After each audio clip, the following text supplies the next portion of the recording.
Hello viewers, আসসালামু আলাইকুম। কেমন আছেন আপনারা? আমি আলহামদুলিল্লাহ ভালো আছি। আজকে দুপুরের রান্না হবে। রান্না তো অনেক কিছু রয়ে গেছে। তা আব্বার জন্য রূপচাঁদা ভাজি করব, আম্মার জন্য রূপচাঁদা ভাজি করব, আর আম্মার জন্য গুঁড়া চিংড়ি দিয়ে ভর্তা করব, মিষ্টি কুমড়া রান্না করব, তারপর গরু মাংস ছিল, কালকে রাত্রে রান্না করেছিল, সেটা ছিল। এই দিয়ে আজকে আমাদের দুপুরের খাওয়া দাওয়া। তো চিংড়ি মাছটা রেডি করছি ভর্তা করার জন্য, টেলে নিচ্ছি।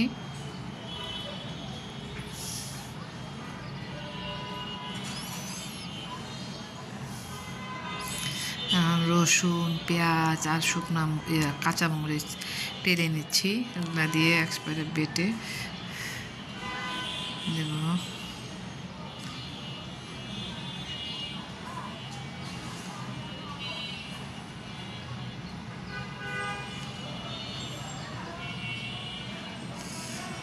সব দিয়ে এখন বেটে ফেলবে। কাঁচামরিচটাকে আগে একটু বেটে অল্প একটু তুলে রেখে দিয়েছি, যদি ঝাল বেশি হয়ে যায়। কম হলে দেওয়া যাবে, কিন্তু ঝাল বেশি হলে তো দেওয়া যাবে না। না, উনি বয়স্ক মানুষ, উনি ঝাল খেতে পারবে না, ওনার পেটের প্রবলেম হবে। যতটুকু তুলে রেখে দিয়েছি ওটুকুই ঠিক আছে। এখন যা আছে এতে এই ঝালেই হয়ে যাবে। চিংড়ি মাছ বাটা হয়ে গেল। এখন এটার ভিতরে ধনিয়া পাতা দিব, লবণ দিব,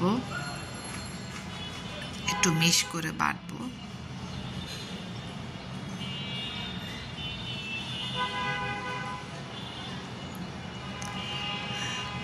চিংড়ি মাছ আসলে আমি খেতে পারি না। সেদিন একটা যে বললাম না, 35 বছর পর আমি একটা জিনিস খাবো, খেয়েছিলাম, কিন্তু আমার গলায় বেশি হয় নাই, অল্প হয়েছিল। তারপর আমি ওষুধ খেয়ে ফেলেছি। সে ভয়ে এখন আমি আসলে কিছু চিংড়ি মাছ খেতে চাই না আর কি। যেটা থাক, রিজিকে নাই, এটা না খাওয়াটাই বেটার। তো ধনিয়া পাতা দিয়ে এখন আমি আমার শুটকি মাছটা ভর্তাটা করছি।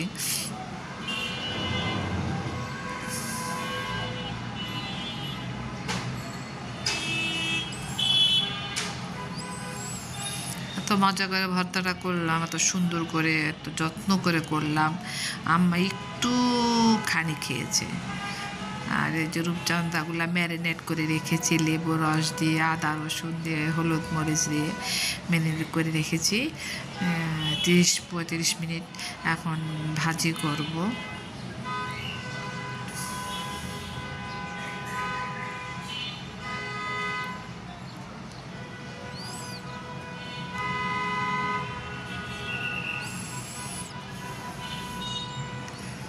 দুইটা রূপচাঁদা নিয়েছি। তারপর আব্বা আসলো, আব্বাকে দিলাম রূপচাঁদাটা ভেজে। সে খেলোই না, সে বলল যে এটা মিলন খাবে। মিলন মানে জামাই। বললাম যে 6-7টাই রূপচাঁদা ঘরে, যদি জামাই খায়, জামাইকে তো ভাজি করে দেওয়া যাবে। আপনি ডায়েট করছেন, জাহাঙ্গীর কবিরের এটা করছেন, ভাত খাচ্ছেন না, রুটি খাচ্ছেন না, একটা আস্ত মাছ তো খেতে পারেন, আর একটু মাংস খাবেন না। সে মাংস খাবে, কিন্তু সে মাছ খাবে না। আমার দুঃখ লাগে না বলেন? আমি প্ল্যান করি একরকম, হয়ে যায় আর এক রকম। ওনারা ওনাদের মতো চলে, ওনারা এটা